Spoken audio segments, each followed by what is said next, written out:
नमस्कार. आज मी तुमच्यासाठी घेऊन आले आहे बाजारातली नाही घरची सॉफ्ट आणि टेस्टी ब्रेड चमचम. घरी ब्रेड असेल तर अगदी काही मिनिटात तयार होणारी ही मिठाई तुम्ही नक्की एकदा ट्राय करा. साहित्य खूप साधं आहे आणि घरात सहज उपलब्ध होतं. चला तर मग रेसिपीला सुरुवात करूया. यासाठी लागणारं साहित्य: अर्धी वाटी डेसिकेटेड कोकोनट, 3 चमचे मिल्क पावडर, 8 ब्रेडचे स्लाइस, 3 चमचे साय, अर्धी वाटी साखर, 1 चिमूटभर खाण्याचा कलर, 4 ते 5 बदाम, चेरी आणि अर्धी वाटी पाणी. सुरुवातीला एक बाउल घेऊन त्यामध्ये मी घालत आहे साखर, पाणी आणि खाण्याचा कलर. साखर ज्या वाटीने घेतली त्याच वाटीने पाणी पण घ्यायचे. जेवढी साखर तेवढेच पाणी. याला आता व्यवस्थित मिक्स करून साखर विरघळून घ्यायची. या दाणेदार साखरेऐवजी तुम्ही पिठी साखरही वापरू शकता. आता या सिरपला मी साईडला ठेवत आहे. आपण बाकीची प्रोसेस करेपर्यंत यातील साखरेचे दाणे विरघळतील. आता मी एक बाउल घेऊन त्यामध्ये घालत आहे मिल्क पावडर, कुटलेले बदाम आणि साय. याला व्यवस्थित मिक्स करून याची थिक पेस्ट करून घ्यायची. परंतु माझं हे मिश्रण थोडंसं जास्तच घट्ट असल्यामुळे यामध्ये मी वरून आणखी घालत आहे 2 चमचे दूध. जर तुमचं मिश्रण जास्त घट्ट झालं नसेल तर तुम्ही दूध घालायची आवश्यकता नाही. हे मिश्रण जास्त घट्टही नसावं आणि जास्त सैलसरही नसावं. ब्रेडवर व्यवस्थित स्प्रेड करता येईल अशा प्रकारे याची कन्सिस्टन्सी असावी आणि अशा प्रकारे आपली ही थिक पेस्ट तयार आहे. आता आपण ब्रेडचे गोल स्लाइस करणार आहोत.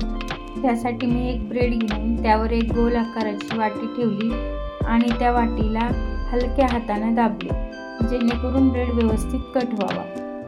आणि हे पहा, अशा प्रकारे आपला स्लाइसचा सुंदर गोल तुकडा तयार झाला आहे.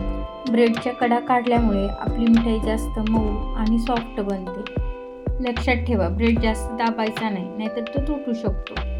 ब्रेड कट करण्यासाठी तुम्ही वाटीऐवजी गोल झाकणाचा किंवा कुकी कटरचाही वापर करू शकता. आणि ब्रेडच्या या ज्या उरलेल्या कडा आहेत त्या मी फेकणार नाही.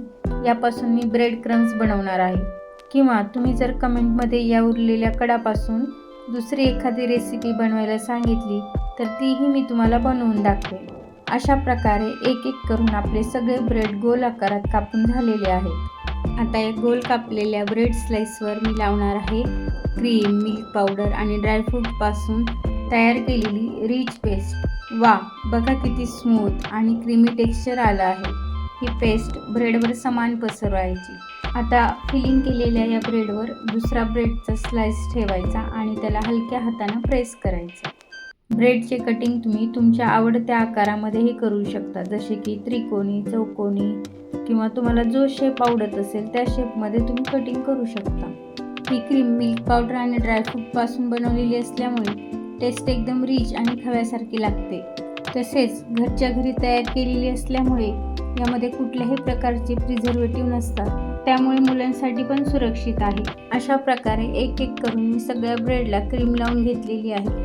आता तयार केलेली ही ब्रेड चमचम मी घालत आहे आपण तयार केलेल्या शुगर सिरपमध्ये. हे पहा, शुगर सिरपमधली सगळी साखर विरघळली आहे. आता हे सिरप रेडी आहे. यासाठी मी एक चमचम घेऊन पूर्णपणे पाकात बुडवली आहे. त्यामुळे ती छान गोड आणि ज्युसी होईल. ही चमचम पाकात बुडवून लगेच बाहेर काढायची व तिला हलक्या हाताने प्रेस करून त्यामधले एक्स्ट्रा सिरप काढून टाकायचे. अशा प्रकारे एक एक करून मी सगळ्या चमचम शुगर सिरपमध्ये डीप करून घेतल्या आहेत. आता याला मी कव्हर करत आहे डेसिकेटेड कोकोनटने. त्यामुळे बाहेरून हलका क्रंच, सुंदर लूक आणि परफेक्ट गोडवा येतो. अशा प्रकारे तयार आहे आपली छान ज्युसी घरच्या घरी तयार केलेली ही झटपट ब्रेड चमचम. चवीला अगदी मिठाई दुकानालाही टक्कर देणारी आहे. आणि शेवटी वरती एक चेरी ठेवून आपल्या चमचमला परफेक्ट फिनिशिंग दिली. व्हिडिओ आवडला असेल तर लाईक करा, इतरांसोबत शेअर करा आणि स्वाद बाय वैशाली या चॅनलला सबस्क्राईब करायला विसरू नका. पुन्हा भेटूया अशा टेस्टी रेसिपीसह. धन्यवाद.